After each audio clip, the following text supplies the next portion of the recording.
Assalamualaikum warahmatullahi wabarakatuh. Bismillahirrahmanirrahim. Alhamdulillahirabbil alamin. Mari kita panjatkan puja puji syukur atas rahmat Allah Subhanahu wa taala yang diberikan kepada kita semua, sehingga kita masih diberi panjang umur serta diberi kesehatan oleh Allah Subhanahu wa taala, dan semoga kita lebih mendekatkan diri kepada Allah Subhanahu wa taala melalui cara masing-masing, dan semoga kita serta diberi rahmat oleh Allah Subhanahu wa taala. Amin amin ya robbal alamin. Dalam pemberian sepengetahuan saya, saudaraku, semoga bermanfaat. Kalau tidak bermanfaat, ya saya mohon maaf.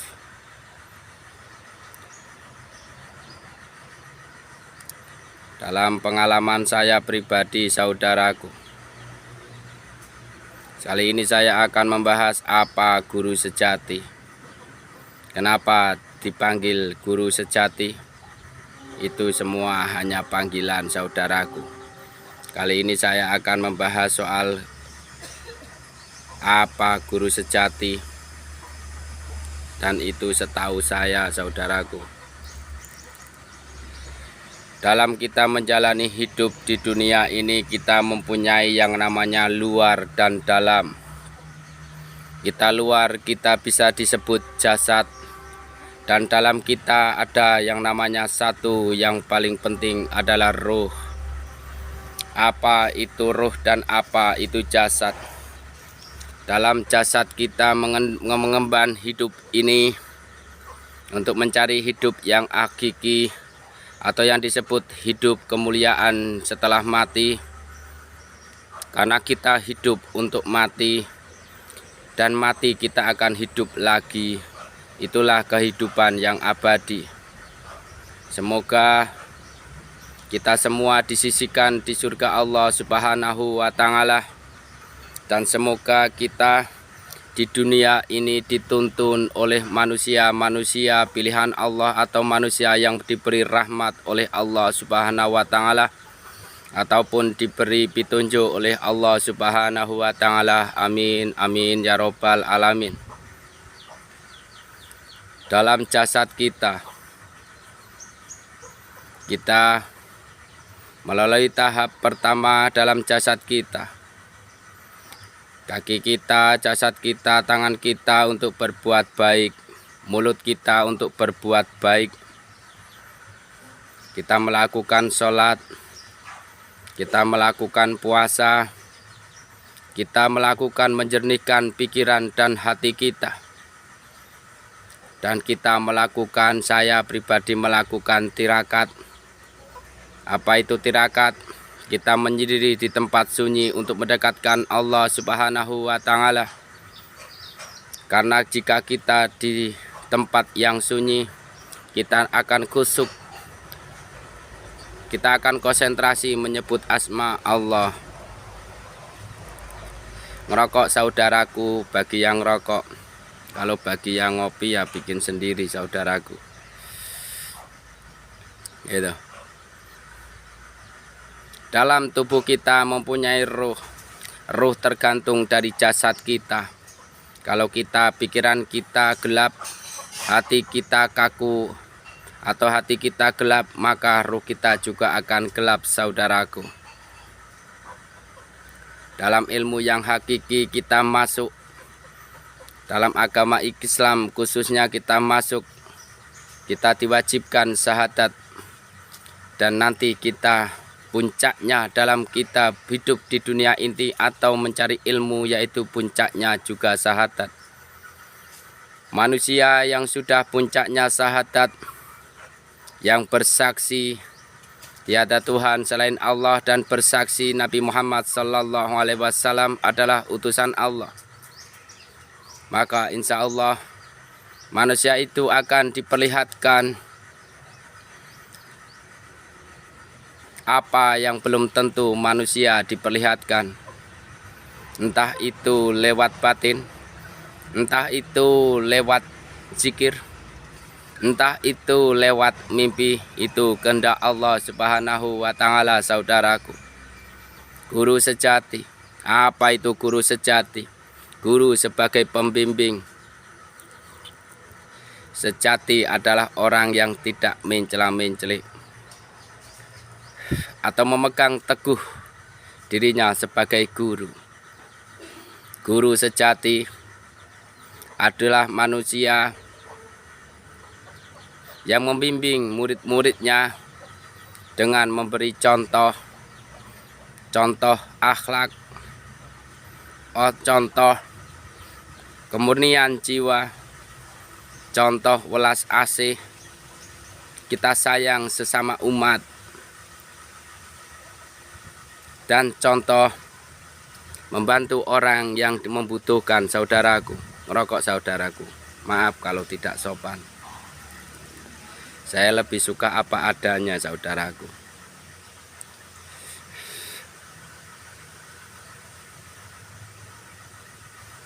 Jadi guru sejati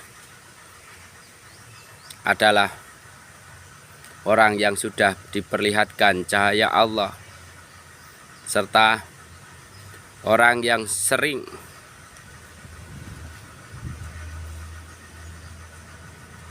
melihat Rasulullah Sallallahu Alaihi Wasallam. Kalau tidak sekolah atau belajar, ya saya yakin tidak akan percaya atau ngedabrus kalau bahasa Jawa bilang.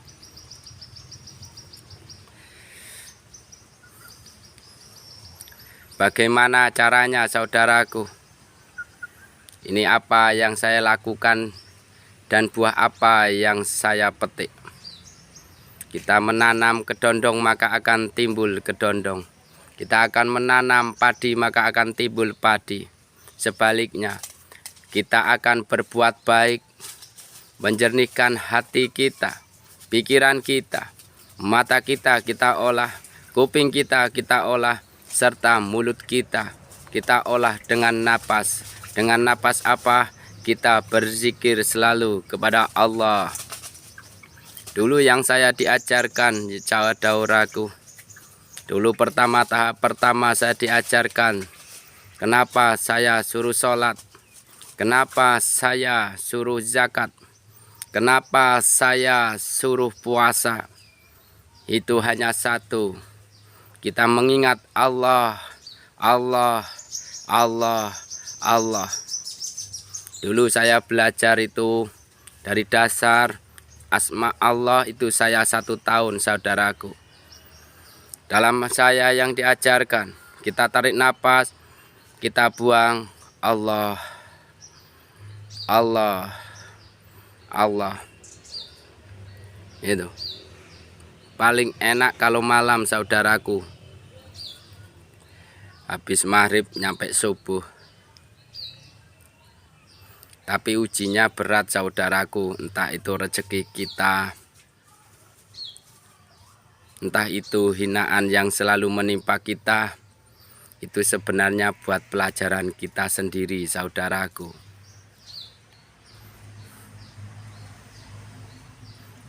Dalam apa yang dituntun saya pribadi, saya dulu bertanya, apakah manusia wajib hafal Al-Quran, ya Allah ya Rabb?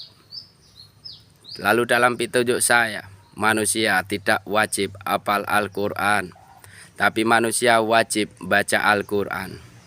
Itu dalam tuntunan saya.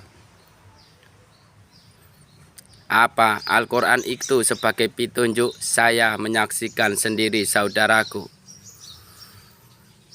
Bagaimana caranya membaca syariat Al-Quran yang benar, saya pun dituntun, saudaraku. Kalau saya membaca Al-Quran khusus untuk apa? Seumpama saya khusus untuk orang tuaku yang melahirkanku. Saya sebelum baca Al-Quran, saya memohon kepada Allah Subhanahu wa Ta'ala, ya Allah ya Rabb, Ampunilah kedua orang tuaku yang membesarkanku, ya Allah ya Rabb, serta menafkahiku, ya Allah. Hamba mohon ampunilah, ya Allah, dan jauhkan dari siksa kubur, ya Allah. Maka saudaraku, saya melihat orang tuaku, padahal orang tuaku belum dikubur. Saya melihat orang tuaku dikubur, saudaraku. Dalam petunjuk Al-Quran itu saya melihat sendiri dengan mata saya. Lalu saya mendengarkan suara, tengoklah orang tuamu jika kelak meninggal selama 1 minggu jam 5 sore. Memintalah kepada Allah Subhanahu wa Ta'ala, semoga orang tuamu tidak pernah siksa kubur. Nah itu saudaraku, dari ajaran saya pribadi. Saya orang Jawa, dan saya dalam apa yang dinurut kepada saya, maaf mati rokok saya, apa yang diajarkan saya dan saya ajarkan kepada murid-murid saya, saudaraku, itu agak beda sedikit. Karena saya ajaran bukan meniru-niru. Itu. Kalau bahasa Jawa, di Jawa itu ada adat atau kebiasaan yang namanya tahlilan. Kalau kelak orang tua saya, kalau keluarga saya mau tahlilan, ya saya sumbang. Tapi yang paling penting saya akan nengok orang tuaku jam 5 sore. Menghadap ke barat sunahnya, saudaraku. Mintalah kepada Allah, ngerintilah kepada Allah Subhanahu wa Ta'ala. Orang tua kalian semoga tidak kena siksa kubur itu selama 1 minggu berturut-turut jam 5 sore. Gitu.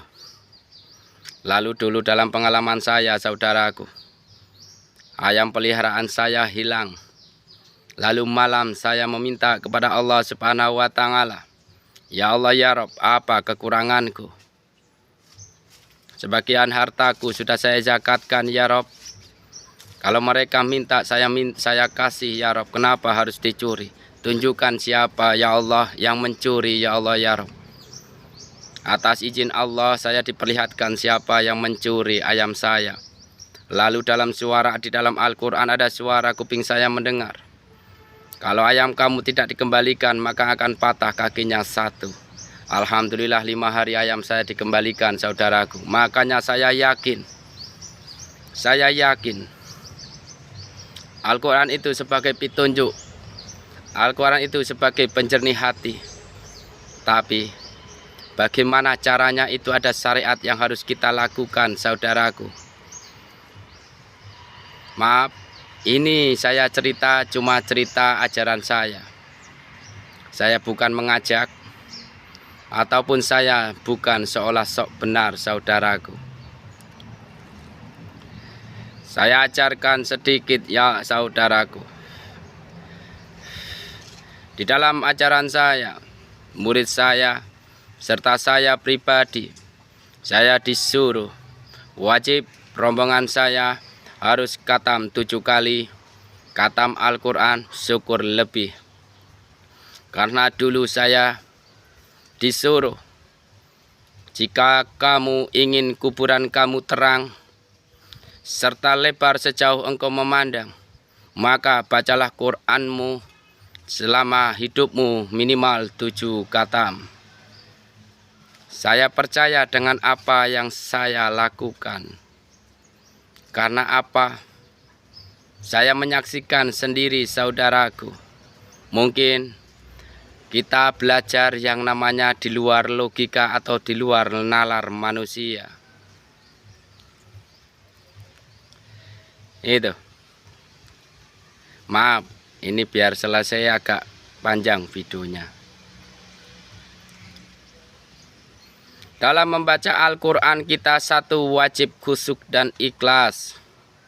Yang kedua, kita tidak perlu buru-buru dalam membaca Al-Quran. Kita meresapi, kita belajar tahajud, sehingga suara kita atau terdengar oleh orang lain, kita terdengar merdu atau enak didengar.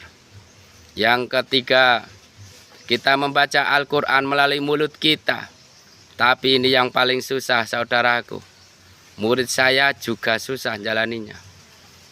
Tapi hatinya selalu minta kepada Allah Subhanahu wa Ta'ala apa yang mau hajat yang dilakukan. Seperti contoh, seumpama malam, a'udzubillahi minasyaitonirrajim. Hati bilang ampunilah dosa-dosaku ya Rob. Bismillahirrahmanirrahim. Ampunilah ya Allah ya Rob. Itu berlanjut, saudaraku, mau 4 lembar 5 lembar. Insya Allah, jika kalian mampu, kalian pasti akan menangis. Karena apa? Luluh mata dalam tubuh jasad kita pasti akan pecah dan kita akan menangis, saudaraku. Yang keempat, kenapa bagi saya pribadi, jika jin itu seperti asap, jika dia padat, dia berbentuk sama. Jin masuk ke dalam jasad kita, itu mencari rongga-rongga, saudaraku. Selama saya 3 tahun menjadi spiritual di gubuk saya. Apa? Makanya kalau saya membaca Al-Quran yang saya ajarkan kepada murid saya, kita tarik napas, lalu perut kita akan keras. Kita akan menahan napas, kita akan membaca Al-Quran. Maka jika jin di dalam perut kita, di dada kita, maka akan keluar. Entah itu melalui angin, entah itu melalui muntah darahku, saudaraku. Itu. Saya pasti. Apakah manusia bisa? Semuanya bisa. Tapi kalau segi belajar itu biasanya agak susah dan godanya lebih besar. Kecuali orang yang diberi langsung oleh Allah Subhanahu wa Ta'ala. Saya jamin itu bisa. Soal nafsu dalam tubuh jasad kita, kita tidak akan pernah bisa membuang nafsu diri kita sendiri. Dalam ajaran saya dan yang saya lakukan, saudaraku, sebenarnya ilmu ini kita puasa, mendekatkan diri kepada Allah Subhanahu wa Ta'ala. Kita yang mengendalikan nafsu, bukan nafsu yang mengendalikan kita. Seperti apa contohnya? 1. Setan jika sudah di dalam dada kita, menggerogoti kita, kita mau emosi saja, kita mau nahan aja susah, saudaraku. Lah itu, kita menjalankan dengan puasa. Sehingga kita yang menguasai hawa nafsu kita sendiri, bukan nafsu kita yang menguasai kita, saudaraku. Itu. Ya kalau saya pribadi, seumpama yang dulu saya lakukan cuma saya bisa membaca Al-Quran, saya bisa sholat. Itu kalau belum berbau yang namanya nanti tahap dalam yang namanya roh. Roh nanti kita akan belajar yang namanya batin. Itu. Nah, batin kita ada di sini, saudaraku.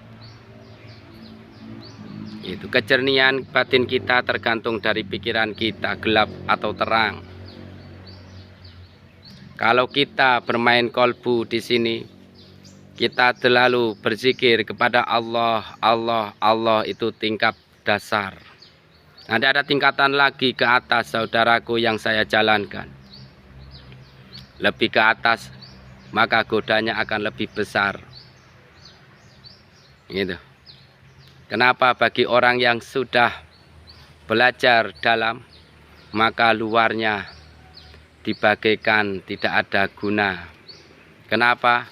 Karena hakiki kita kelak yang akan dipertaruhkan kita adalah ruh kita, bukan jasad kita. Kalau jasad kita besok busuk, saudaraku, dimakan cacing. Ruh kita yang ada dihadapkan Allah Subhanahu wa Ta'ala. Pas waktu Allah memberikan ruh ke dalam jasad kita, ruh itu suci, tapi dikotori dengan nafsu kita dan jiwa kita.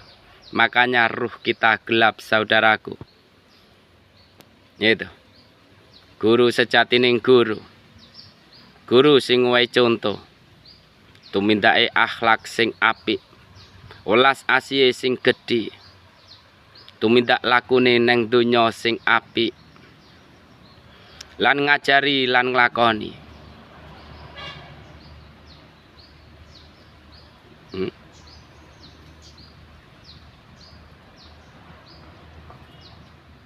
Yen guru sejati yen wis dadi ning guru sejati. Ilmune guru sejati ora bakal sanggup dirogoh karo manungsa liya. Niku. Merga napa?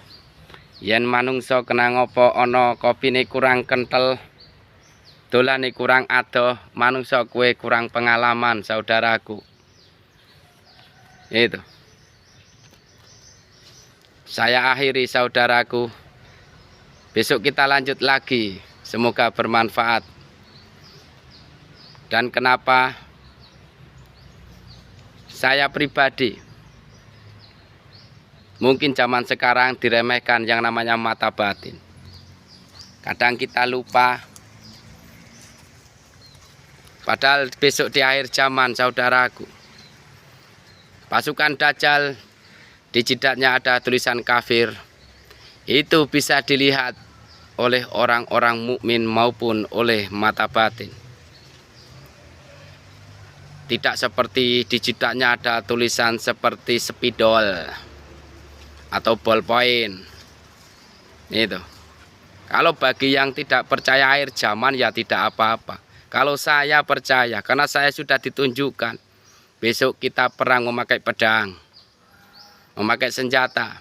Saya ditunjukkan, saudaraku. Gitu. Dan sudah terjadilah rombongan antara jin muslim dan jin kafir. Jin muslim membela kaum kebenaran. Jin kafir membela kaum kejahatan. Itu sudah saya saksikan, saudaraku. Lah bagaimana kalau kita menyaksikan? Ya kita olah batin kita. Jin tidak dapat dilihat dengan mata kita. Kecuali jika itu kehendak Allah. Allah mempertunjukkan adanya jin ke kita, maka itu bisa terjadi, saudaraku. Tapi kalau saya berniat lihat jin dengan mata saya pastikan saya tidak bisa. Karena jin itu adalah dari golongan gaib. Dan kita mempunyai hal gaib yaitu roh. Itu. Kita sinau dalam, maka insya Allah kita akan melihat gaib dengan mata yang dalam. Kita mata yang namanya mata batin. Itu, saudara. Jika yang pengen ilmu untuk sangu-sangu akhir zaman, tonton video nyampe habis. Insya Allah saya akan membagikan beberapa. Semoga bermanfaat bagi kalian. Saya pamit, saudaraku. Assalamualaikum warahmatullahi wabarakatuh.